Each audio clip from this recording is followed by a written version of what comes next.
I'm Amy. I'm Delia. And I'm Wendell. And welcome to Yes, but Why Podcast. Yeah.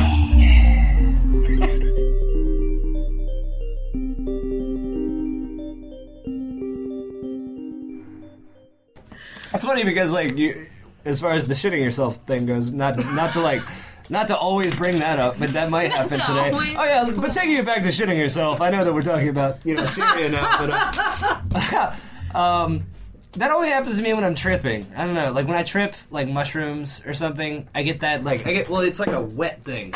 Yeah. And it's like, I'm so relaxed right now. I could have peed. Like, I always think I peed my pants. You know what I mean? Like, but it's really, like, also, my body will sweat when it's cold and stuff. Like, my body doesn't react to temperatures and stuff properly. So, like, I have these weird, where it's just, like, wet here and dry everywhere else kind of thing. And I don't know what that's about. But, like, sometimes I'm just like, if I peed myself, but then I immediately am okay with peeing myself if that happened. It's like, whatever. Yeah, because, like, I already did it. Yeah. Yeah. Done. Sometimes I just pee myself. No reason to cry over shit pants, you know what I mean? Or piss pants. Or piss Just pants. saying prepare yourself.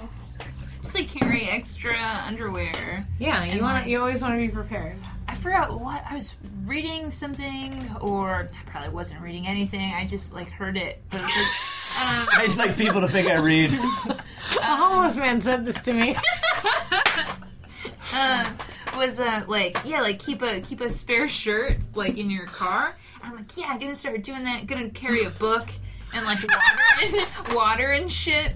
And I don't have a shirt in my car. Wait, where does the book come into play? I feel like I barely understand what the shirt and the water have to do with each other. Water makes sense. So if you get sweaty, what happens? So if you get sweaty and so you're saying hydrate pre too.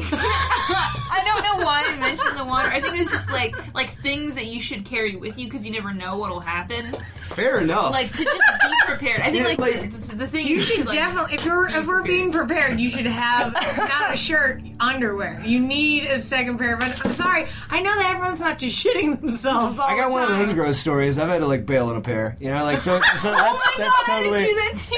All right, good. Okay, I'm glad. I was I'm in the company of ladies. Before you tell this story, I have to let you know that I hit record. Oh, I just wanted you to know before you said that. Well, damn, So Amy. I'm sorry. That's fine. You know what? No, We're just sneaky records. No, we were talking, and then I was like, well, we could talk about talking, or we could just talk. Yeah. And then I was like, let's do it. We can also, at a certain point, talk about talking, because no one ever has to listen to this first Well, one. my name's Adam Waitman.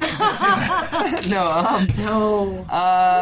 No, I'm sure he has this story exactly, too. But this happened right after I moved to Austin. Right after I moved to Austin, and this has never happened to me before, and I take it as a sign of, like, aging. But you just... Because you've always heard those comedians that say, like, yeah, you misjudge a fart or something, And I was in extreme PETA to do them a disservice right now and tell this story. I was in extreme PETA and just had a fart that I just thought was a fart, and it was more. There was more to the story. and this is the thing, is like it happened and I didn't immediately just run away. I kind of was just like just sort of shuffled a bit, kind of moved some things, and I was like, no, this is new. This is a new thing. So I ran to the bathroom and looked, and it wasn't like I'd completely like kindergarten shit myself, just like ruined the whole mess downstairs. But it was enough that I couldn't continue to be in, I had to do something and get it out.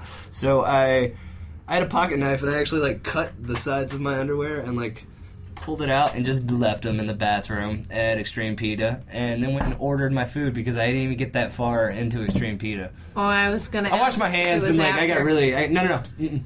But I was like, I'm not gonna let that stop me from my Extreme PETA. I was I came in here.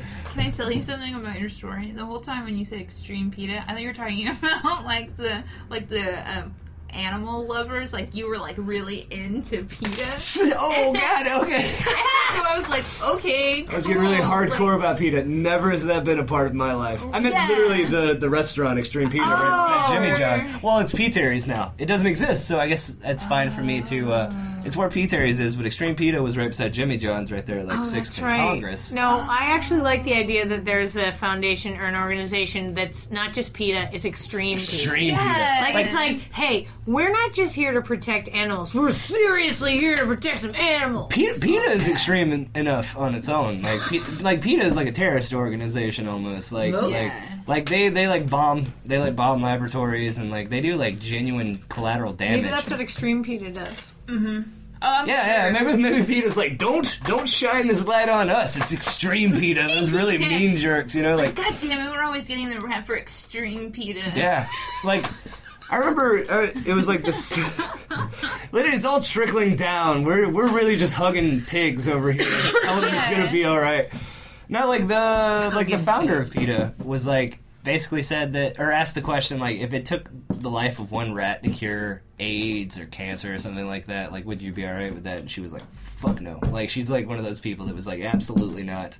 Like PETA has no like gray area in their like understanding of human relation. Like animal lives are almost more important just because of like what we've done to them. You know, like we owe them a few years of supremacy or something that they're never gonna get. There's like reparations that are going to happen. Yeah. Animal reparations. When are we gonna have I'm our pretty first sure- bunny president? I'm pretty sure they're going to be here on the earth when we're not, so Right. we can just relax. Yeah. I mean, and We're other gonna ones die are coming out up. way before bunnies. You know, Oh yeah, and or roaches. bunnies know to hide. You know, like bunnies got the game figured out. I know. Okay? I mean, groundhogs and roaches and Twinkies will be all that's left. Oh man, it sounds like a magical land. Alright, no, like picturing it. you looked off into nothing. Like, Right? oh, what a world that would be. Oh shit! You know, I actually waited on the guy that brought back Twinkies at Ritz Chris. You know how like Twinkies went away for a little bit because like Hostess shut down, And then Bimbo Bakeries. yeah, he was one of the four. He was like it was this agreement between like four guys. You saying And- 4 while holding up 3 fingers? Not including him. There were 3 other guys. Okay. So You're like, and I was holding the 4. 4 guys. All No, right. sorry, 4 guys that all threw in however many million to bring back Twinkies, and like I waited on him like a week before Twinkies came back, and it was like one of those things where he was like, "I'm the guy." I don't know, like he was like really proud of himself. Is that what he left you as like a tip? He left me a huge Oh my fucking God. tip. Twinkies are coming back. Just a heads up, and you're like, cool, asshole, like things. It's like no money, just I got your Twinkies back. That's Like, like all he left. Thanks. $100 was 10% of what you've got, but you're giving me nothing but a suggestion that I should buy a Twinkie when you bring it back. Thanks, asshole. I was never a Twinkie guy in the first place. I don't really like a Twinkie. like I mean, I'll eat one, but Yeah, I but, like fudge rounds. I like chocolate or like the eclairs, I guess, or fudge rounds are amazing. Yeah. I'll drink milk for a fudge round. I'm not a huge milk. Gundy. Okay, no. so just not a huge milk. So I never looked into this, but the thought of it creeped me out. My friend was taking some classes at like college or something. College. And then Okay, You know, whatever they call it. right. These days. What is it? I think that's right. Is that a place people go to waste their time? Indeed. And he was saying like they had to watch some like documentary about maybe it was food. I don't know, like that Food Inc. or whatever. He was like, yeah, milk is like really disgusting because half the time like they keep giving cows shit to make them think that they're like pregnant so they can keep producing milk. It's like, and half the time it's not even milk, it's just pus. Oh, and God. I was like, what the fuck, dude? No. And I have never been able to look at milk the same way again. Well, it is weird that we're the only animals that drink the milk of another animal. I think that's like the thing that somebody told me that. I mean, yeah. No other animals like, milk other animals. I don't know, cats like it. They just don't, I guess, can't get it themselves. You know, you can't really like give a cat like a whole lot of milk. No, you're know, right. like- You're not supposed to, Yeah, but yeah. they Get the do runs, like it a lot. don't they? Yeah, but I'm They get the telling you, runs at, they're all like, about nothing. Cats are such fickle animals. I fucking hate Yeah. cats. Like they get the runs at just like bad vibes coming off of you. It's like, true. It's true. I love cats, and I have a lot of them. I have 2.5 right now. The half is a stray cat. Is it the front half or the back half? It's all, but we sometimes have her inside, and sometimes we make her go outside. I see. Because she's a stray cat that's decided we love her. And we do kind of love her, but she keeps pooping everywhere in the house, and we're like, hey, here's the litter box, you should handle it. And then she does it for a little while, and we forget. And then all of a sudden we're like, ah! And so, yeah, there was trouble. So now she's not allowed in the house for a couple of days because she pooped somewhere. My husband gets real mad. Yeah. Throws her outside. But, you know, I like cats. And she's the only one I've ever had that, like, gave us this much trouble. And in reality, like, I could just leave her outside because she was a stray cat. She's from the streets. Yeah. I could just give her back to the streets. But, you know... I like that you said she decided you loved her, because that's pretty much how it is. You know, like a cat shows up and just lays the rules out, you know? Like, like I had to wait on my... wait. Oh, that's what my life is. I wait on things. No, I had to take care of my roommate's cat because we went to Nepal for like 6 weeks. And I was just at war with this thing for 6 weeks. Like, it was just this emotional battle between me and her because it wasn't enough for me to take care of her and feed her and clean her litter box. Like, I had to show her as much love as he did. And sometimes I would come home and she would poop somewhere in protest of something that I don't know about. And then I was expected to like coddle her and love her on top of all just the keeping her alive part, where it's like, I'm sorry, you were rescued by me, like what, or like by him, you know? It's like what else do you really can you demand of me other than you not dying because I took you out of a cage, you know? Well, I mean, you know, cats are like anything. They want to snuggle if they want to snuggle, or they don't.